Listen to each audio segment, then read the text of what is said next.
नमस्कार, आप देख रहे हैं आज तक। आपके साथ मैं हूं सईद अंसारी।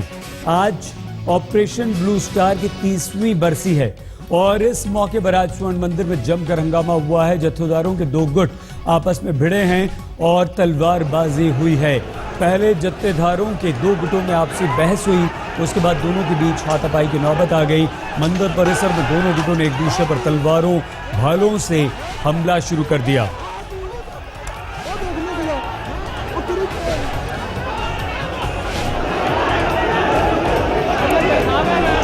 और जब दो गुट आपस में भिड़े तो कई लोग घायल हुए हैं। 8 लोगों के घायल होने की खबर आ रही है। हालात की गंभीरता को देखते हुए प्रशासन ने दंगा विरोधी पुलिस को भटिंडा और जालंधर से बुलाया। उसके बाद स्वर्ण मंदिर के बाहर भारी तादाद में पुलिस बल को तैनात कर दिया गया है।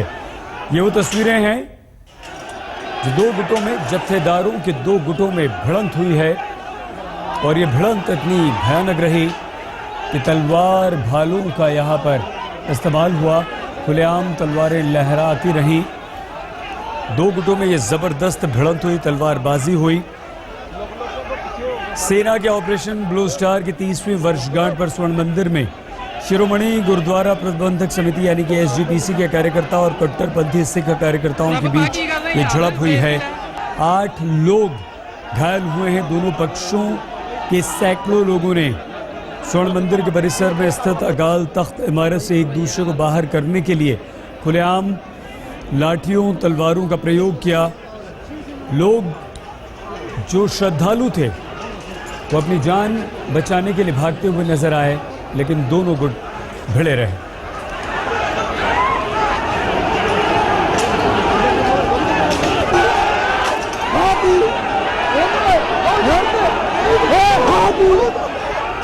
और इस मामले पर तमाम राजनीतिक दलों की और सिख संगठनों की तरफ से बयान आने शुरू हो चुके हैं, प्रतिक्रियाएं हमें मिल रही हैं और सभी इस झड़प तलवारबाजी की निंदा कर रहे हैं।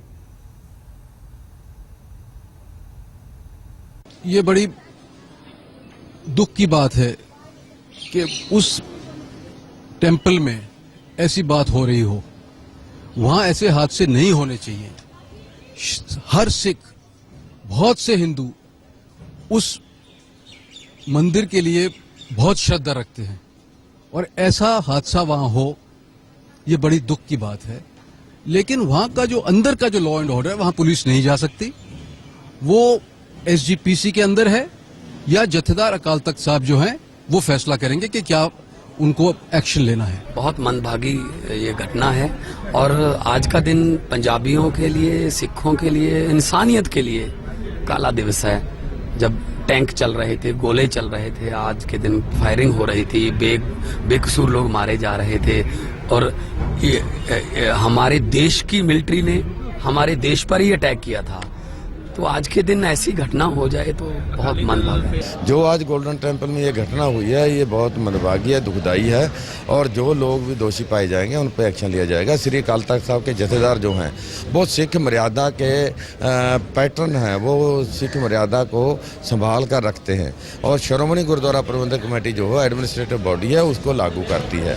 देखिए, कोई सांसद के इन्वॉल्वमेंट नहीं है वहाँ। तो जो इन्वॉल्व थे और जिन्होंने वो मर्यादा तोड़ी होगी, श्री अकाल तख्त साहब के जत्थेदार उसकी छानबीन करेंगे और जो भी वो आगे डायरेक्शन देंगे श्रोमणी अकाली दल ता उसको पालना करेगा। हंगामा होया है, इस करके इहदी सारी पड़ताल की जाएगी। ਜਿਹੜੇ भी दोषी सामने पाए जाएंगे उन्हां ते जिहड़ी कार्रवाई की जाएगी। ये सारी जो उत्थे कैमरे लगे हुए ने या वीडियो फिल्मां भी बणीਆਂ होईਆਂ ने, ਉਹਦੇ ਵਿੱਚ सारा ध्यान ਵਿੱਚ आएगा कि कौन शरारती ने, ਕਿਹੜੀ ਏਜੰਸੀ ਦੇ ਬੰਦੇ ਨੇ और किन्हां ने भेजा जिन्हां ने जान के सिख कौम दे विच दुफाड़ पैदा करने वास्ते। आज तो ये झड़प हुई, तलवारें निकली, भाले निकले, 8 लोग घायल हुए, लेकिन 30 साल पहले क्या हुआ था, देखिए ऑपरेशन ब्लू स्टार।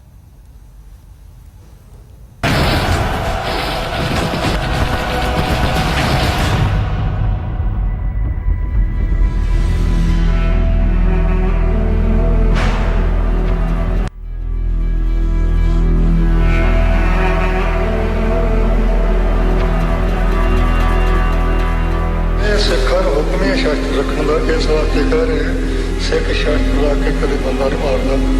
ਅਸੀਂ ਕਿਸੇ ਬੰਦੇ ਦੇ ਮਾਰੇ ਜਾਣ ਤੇ ਕਦੇ ਕਿਸੇ ਨੂੰ ਸਲਾਹਿਆ ਦੁਸ਼ਟ ਦੇ ਝਟਕਾਏ ਜਾਣ ਤੇ। ਜਦੋਂ ਤੱਕ ਸਰੀਰ ਵਿੱਚ ਸਵਾਸ ਹੈ ਮੈਂ ਨਿਸ਼ਚੇ ਨਾਲ ਕਹਿਣਾ ਚਾਹੁੰਦਾ ਭਾਵੇਂ 20-30 ਲੱਖ ਵੀ ਇੱਕ ਬੰਦਾ ਆ ਜਾਏ ਪੁਲਿਸ ਦਾ ਜਿਉਂਦੇ ਨੂੰ ਫੜ ਕੇ ਲਿਆ ਸਕਦੇ ਆ। ਗੁਰੂ ਸਾਹਿਬ ਦੀ ਕਿਰਪਾ।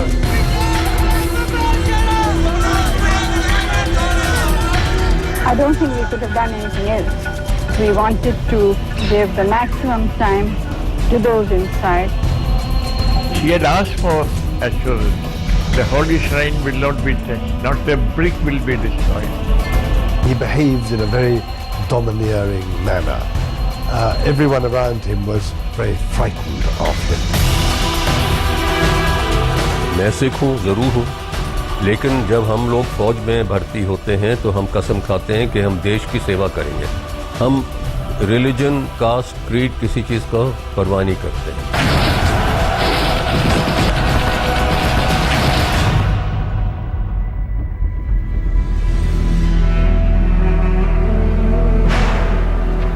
किसी के लिए आतंकवादी, किसी का संत, किसी के लिए खौफ का खात्मा, किसी के लिए दमन। एक उलझी हुई तारीख जिसे सुलझाने की हर कोशिश एक नया गांठ दे जाती है।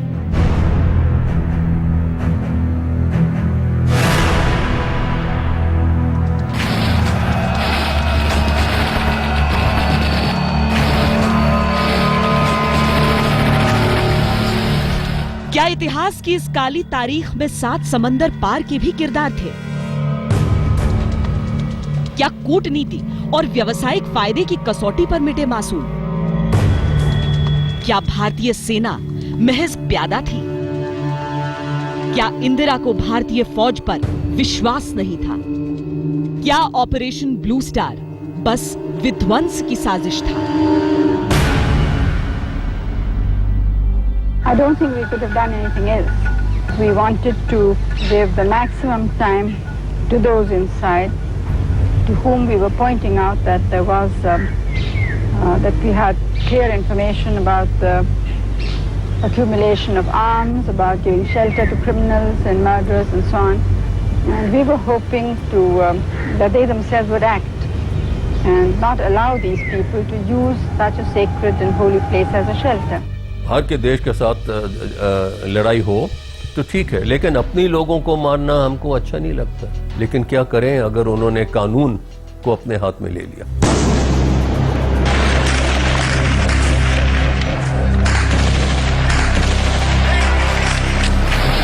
जब टैंकों ने श्री हरमंदिर साहिब का सीना चीरा था, जब बारूद ने अकाल तख्त को छलनी किया था, उस रोज आतंक को कुचलने को कदम जरूर बढ़े थे, लेकिन कुछ रिश्ते भी तार तार हुए थे। रिश्ता आवाम और हुक्मरान का, रिश्ता भाई भाई का।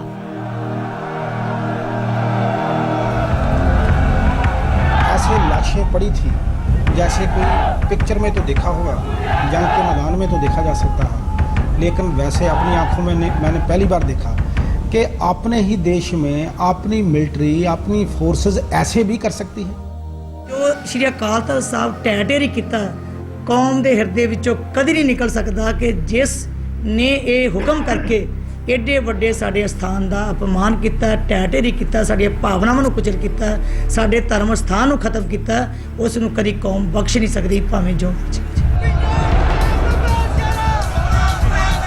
आक्रोश की उस उबलती शाम में बगावत से लड़ने का गर्मजोश निश्चय जरूर था, लेकिन स्वर्ण मंदिर को भेदती लोहे की गोलियों के बीच सिखों के इतिहास की सबसे काली तारीख लिखी जा रही थी। बंदूकों को थामे हाथ तो फौजियों के थे, लेकिन कंधा सियासत का था। बंटवारे के भावनात्मक और आर्थिक चोट के बावजूद अपने पैरों पर खड़ा हो चुका था। उनकी मेहनत की उपज पूरे देश का पेट पाल रही थी, लेकिन यहां सिखों के दिलों में अजीब सा संदेह पल रहा था। शायद ये सरहद पार की साजिश थी कि एक बेबाक कौम इस कुंठा से बोझिल थी कि हिंदुओं को मिला हिंदुस्तान, मुसलमानों को मिला पाकिस्तान, और बीच में 2% सिख आबादी जिनकी किस्मत में सिर्फ अनदेखी। उधर देश वंशवाद की राजनीति की पहली कड़ी का साक्षी बन रहा था। इंदिरा गांधी 1966 में प्रधानमंत्री बनी। इंदिरा की चुनौतियों में देश की अर्थव्यवस्था और सुरक्षा शामिल थे, तो राजनीतिक कांटे भी कम नहीं थे। प्रधानमंत्री बनते ही इंदिरा का पहला फैसला पंजाब को लेकर आया। भारत पाक में पहले ही बढ़ चुके राज्य को 3 टुकड़ों में विभाजित कर दिया गया। कुछ हिस्से हिमाचल प्रदेश के साथ गए, हरियाणा बना और पंजाब। 1970 के मध्य की बात है जब अकाली दल ने सिखों के अधिकारों का झंडा बुलंद करना शुरू किया। केंद्र से मांग की कि पंजाब को अधिक स्वायत्तता दी जाए, लेकिन इंदिरा कई मोर्चों पर उलझी थी। न तो वो इस मांग को मानना चाहती थी, न ही इस पर ध्यान देने का उनके पास वक्त था। खैर, बढ़ती ताकत ने उन्हें अचानक ऐसी पटखनी दी कि वो सत्ता से ही बेदखल हो गई।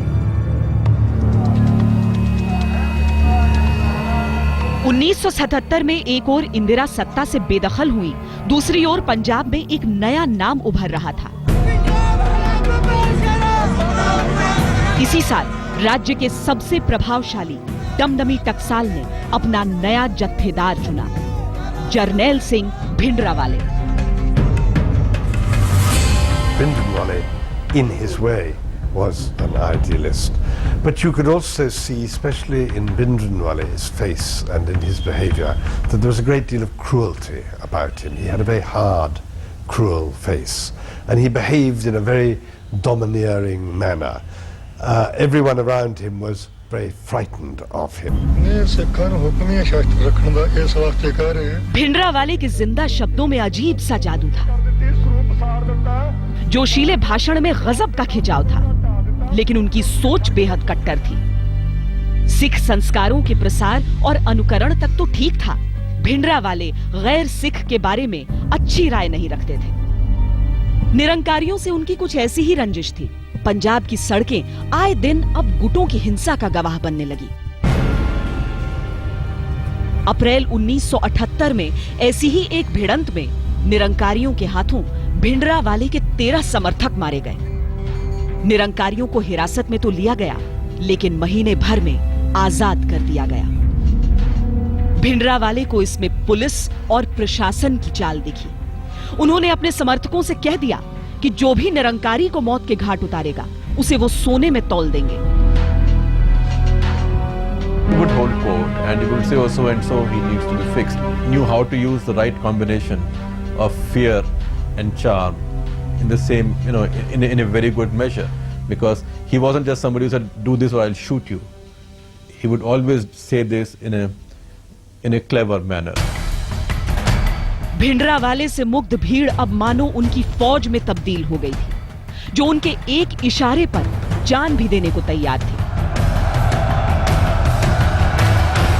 भिंडरावाले को उनके अनुयायी संत कहते थे, लेकिन संत अब धर्मगुरु के अधिकार क्षेत्र से अधिक शक्ति चाहते थे, और ज्यादा भक्ति और ज्यादा शक्ति। संत जरनैल सिंह एक तो हमेशा सच बोलते थे, दूसरा वो कदे डरदे नहीं सी, तीसरा वो किसी नाल वैर नहीं सी करते।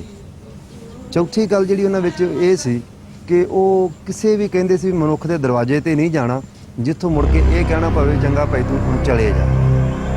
आपदी थां ते खड़ के रहना, आपदी थां ते खड़ के गल करनी। उसके समर्थक अब खुलेआम मारकाट मचाते थे। 24 अप्रैल 1980 को निरंकारी के तीसरे गुरु बाबा गुरबचन सिंह की हत्या कर दी गई।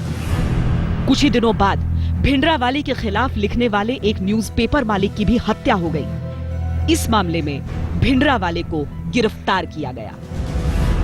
आतंकवाद की घटना लाला जी को हत्या करके ही शुरू हुई। उन्होंने 2-3 साल पहले ही इस बात की चर्चा शुरू कर दी थी कि पंजाब में आतंकवाद का दौर आने वाला है। जेल के बाहर उसके समर्थक और पुलिस के बीच खूनी भिड़ंत हुई, जिसमें 18 समर्थक मारे गए। लेकिन अब भिंडरावाले का समर्थन कट्टर होता जा रहा था। 1 महीने के बाद सबूतों के अभाव में जब भिंडरावाले को जेल से आजाद किया गया, तब उसे आभास हुआ कि लोग उसे अपने नायक के तौर पर देखने लगे हैं।